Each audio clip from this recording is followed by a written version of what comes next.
1990 से लेके 2020 लगभग 30 साल में जितनी भी सरकारें रही हैं उनकी प्राथमिकता में रोजगार सृजन, निवेश बिहार में कैसे लाया जाए, कल कारखाने बिहार में कैसे लगे, प्राथमिकता में नहीं रहा। यही कारण है कि विगत 30 वर्षों में लगातार लोगों का पलायन जैसो जारी रहा। मैं बिहार सरकार के लिए, सारी विपक्षी पार्टियों के लिए राजनीति से ऊपर उठ के एक बिहारी होने के नाते, एक अर्थशास्त्री होने के नाते मैं एक रोड मैप प्रस्तुत करना चाहता हूं जिससे कि बिहार में निवेश लाया जा सके, रोजगार सृजन पे काम हो।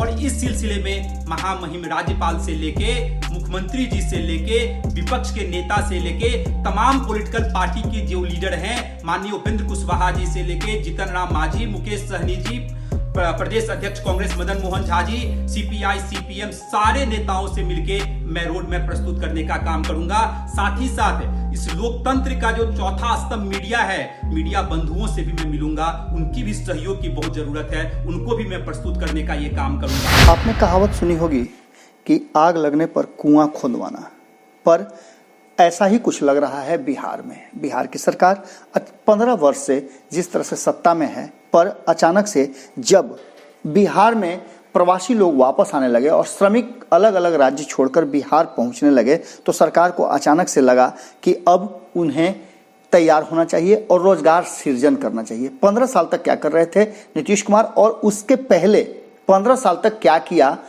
लालू प्रसाद ने? ये प्रश्न अब सबसे बड़ा हो गया और इन प्रश्नों का हल हम लगातार खोजने का प्रयास कर रहे हैं। और इसी टो में हमने खोजा था बिहार के युवा अर्थशास्त्री जो दुनिया के कई देशों में अपनी हुनर का लोहा मनवा चुके हैं, कई विभागों को देखने का उन्हें अवसर मिला है और लगातार हमारे साथ उनके संवाद के दौरान हमने उनकी बातों को आपके बीच रखा।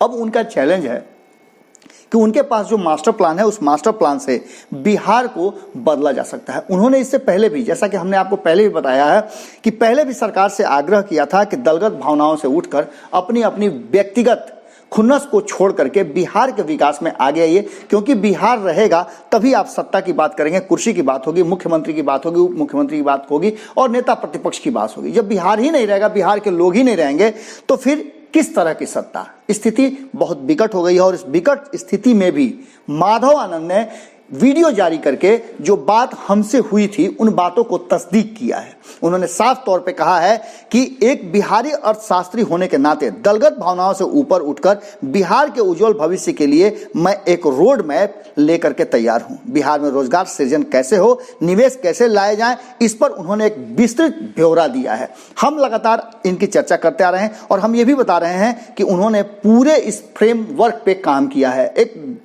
व्हाइट पेपर बनाया है जिस पर उन्होंने साफ तौर पे बिहार में जो संसाधन है उसके आधार पे रोजगार कैसे सृजन की जाए, इसकी पूरी तैयारी की है। आने वाले कुछ दिनों में उन्होंने कहा है कि महामहिम राज्यपाल माननीय मुख्यमंत्री नीतीश कुमार जी, प्रतिपक्ष के नेता तेजस्वी यादव, रालोसपा सुप्रीमो एवं केंद्रीय मंत्री माननीय उपेंद्र कुशवाहा जी से भी वो मिलेंगे और इस पर वो बात करेंगे। प्रधानमंत्री को उन्होंने पहले ही इस विषय पर बात करने की बात कह चुका है।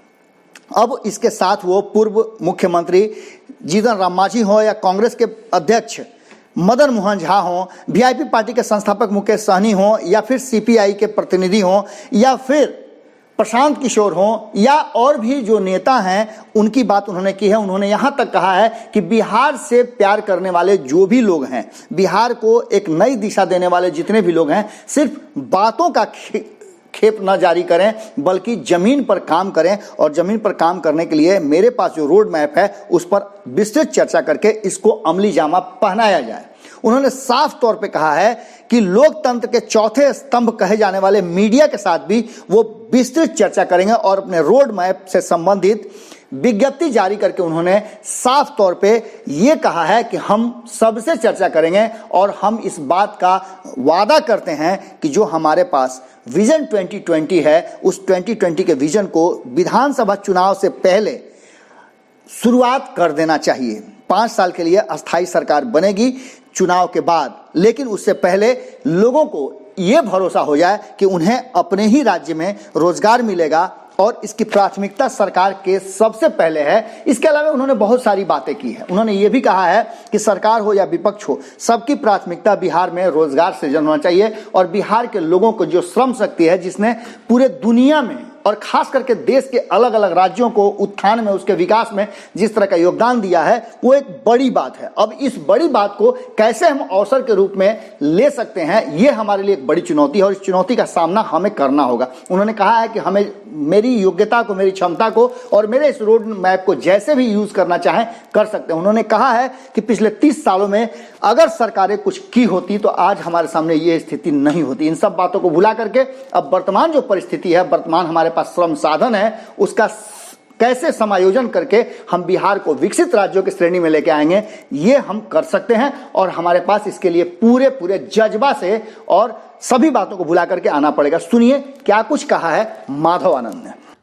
साथ ही साथ मैंने बिहार सरकार से भी आग्रह किया कि जिन श्रमिक भाइयों की घर वापसी हो चुकी है, उनको भी अविलंब रोजगार देने की जो जरूरत पड़ेगी, क्योंकि जिस मानसिक पीड़ा से वो 2 महीने में गुजरे हैं, निश्चित रूप से अब वो अपने ही प्रदेश में रहने की जैसे उनकी इच्छा है, वो नहीं जाना चाहेंगे और जाना भी चाहेंगे तो मेंटली प्रिपेयर होने में 1-2 साल लग सकता है।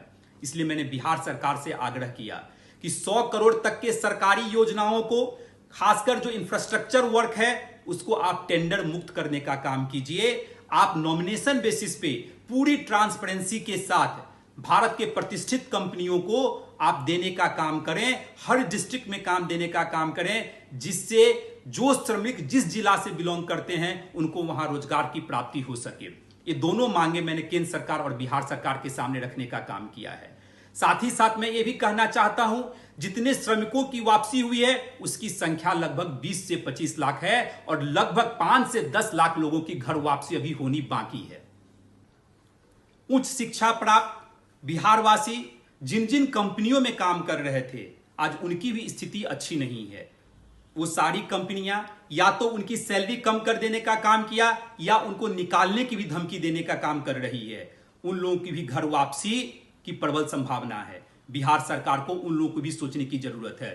मैं बिहार सरकार के लिए, सारी विपक्षी पार्टियों के लिए, राजनीति से ऊपर उठ के एक बिहारी होने के नाते, एक अर्थशास्त्री होने के नाते मैं एक रोड मैप प्रस्तुत करना चाहता हूं, जिससे कि बिहार में निवेश लाया जा सके, रोजगार सृजन पे काम हो और इस सिलसिले में महामहिम राज्यपाल से लेके, मुख्यमंत्री जी से लेके, विपक्ष के नेता से लेके, तमाम पॉलिटिकल पार्टी के जो लीडर हैं, माननीय उपेंद्र कुशवाहा जी से लेके जीतन राम मांझी, मुकेश सहनी जी, प्रदेश अध्यक्ष कांग्रेस मदन मोहन झा जी, सीपीआई सीपीएम, सारे नेताओं से मिलके मैं रोड मैप प्रस्तुत करने का काम करूंगा। साथ ही साथ इस लोकतंत्र का जो चौथा स्तंभ मीडिया है, मीडिया बंधुओं से भी मैं मिलूंगा, उनकी भी सहयोग की बहुत जरूरत है, उनको भी मैं प्रस्तुत करने का ये काम करूंगा। हम सब लोग मिलके ही विकसित बिहार का जो सपना है उसको साकार कर सकते हैं। राजनीति से ऊपर उठ के हम सब लोगों को मिलके विकसित बिहार के लिए काम करना पड़ेगा और मुझे पूर्ण विश्वास है कि जिसके नेतृत्व में नई सरकार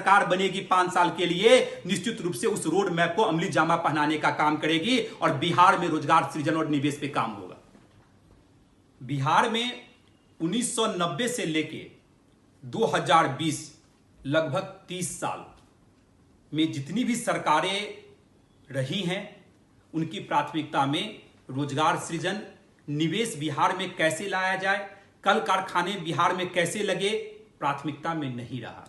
यही कारण है कि विगत 30 वर्षों में लगातार लोगों का पलायन जैसो जारी रहा।